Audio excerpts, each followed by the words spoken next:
Today is a day that I published a Church of Tomorrow Morning video on YouTube entitled "A Foolish People, Religion and Other People."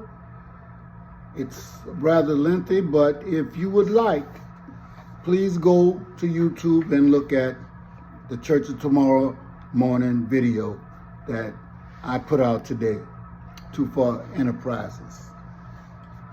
On YouTube, we will continue with the words of wisdom of a people, which says, heed these words. Continue to contaminate your own bed, and you will one night suffocate in your own waste. The white man does not understand America. He is too far removed from its formative processes. The roots of the tree of his life have not yet grasped the rock and the soil. The white man is still troubled by primitive fears. He still has in his consciousness the perils of this frontier continent. Some of it not yet having yielded to his questing footsteps and inquiring eyes. He shudders still with the memory of the loss of his forefathers upon its scorching deserts and forbidding mountaintops.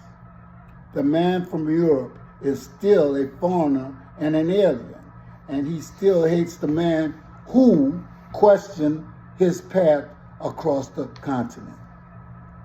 But in the Indian spirit of the land is still vested. It will be a long time until other men are able to divine and meet its rhythms. Men must be born and reborn to belong. Their bodies must be formed of the dust of the forefathers' bones.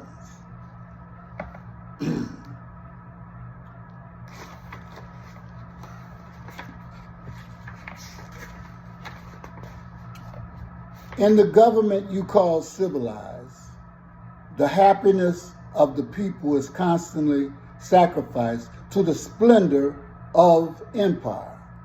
Hence the origin of your codes of criminal and civil laws. Hence your dungeons and prisons. We have no prisons. We have no pompous parade of courts. We have no written laws, and yet judges are as highly revered among us as they are among you. Their decisions are as much regarded. We have among us no exalted villains above the control of our laws. Daring wickedness is here never allowed to triumph over helpless innocence. The estates of widows and orphans are never divided by enterprising swindlers. We have no robbery under the pretext of law.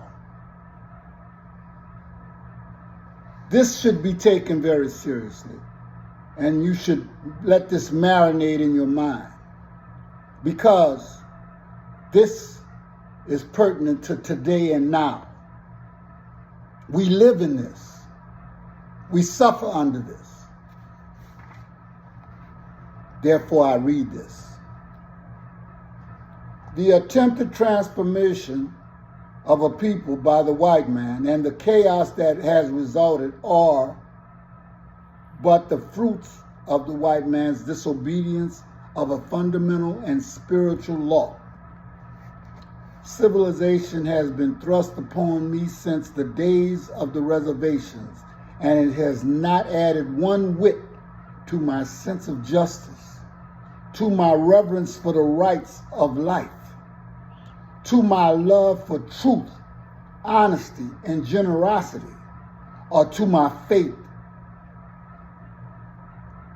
For after all, the great religions have been preached and expounded, or have been revealed by brilliant scholars, or have been written in fine books and embellished in fine language with finer covers. Man, all man, is still confronted with the great mystery.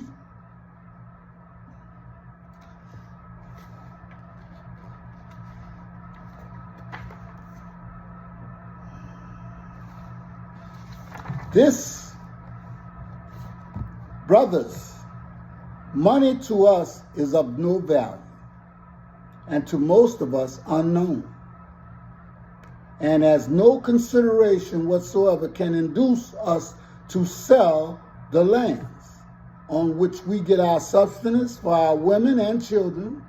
We hope we may be allowed to point out a mode by which your settlers may easily be removed and peace obtained. Brothers, we know that these settlers are poor, and they would never have ventured to live in a country that has been in continual trouble ever since they crossed the Ohio. Divide, therefore, this large sum of money that you have offered to us among these people, and we are persuaded they would most readily accept in lieu of the lands that you sold to them.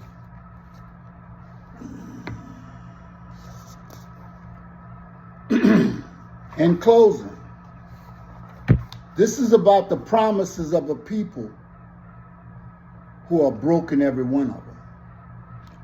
Tell your people that since the Great Father promised that we should never be removed, this is the President of the United States back then, we have been moved 5 times. Tell your people that since the Great Father promised that we should never be removed, we have been moved 5 times. I think you had better put the Indians on wheels so you can run them about wherever you wish. I know that robes, leggings, moccasins, bear claws, and so on are of little value to you, but we wish you to have them and preserve them in some conspicuous part of your lives, so that when we are gone and the sod turned over our bones, if our children should visit this place as we do now, they may see and recognize with pleasure the things of their fathers and reflect on the times that are past. I will follow the white man's trail. I will make him my friend, but I will not bend my back to his burdens. I will be cunning as a coyote. I will ask him to help me understand his ways. Then I will prepare the way for my children. Maybe they will outrun the white man in his own shoes. There are but 2 ways for us. One leads to hunger and death. The other leads to where the poor white man lives. Beyond is the happy hunting ground where the white man cannot go.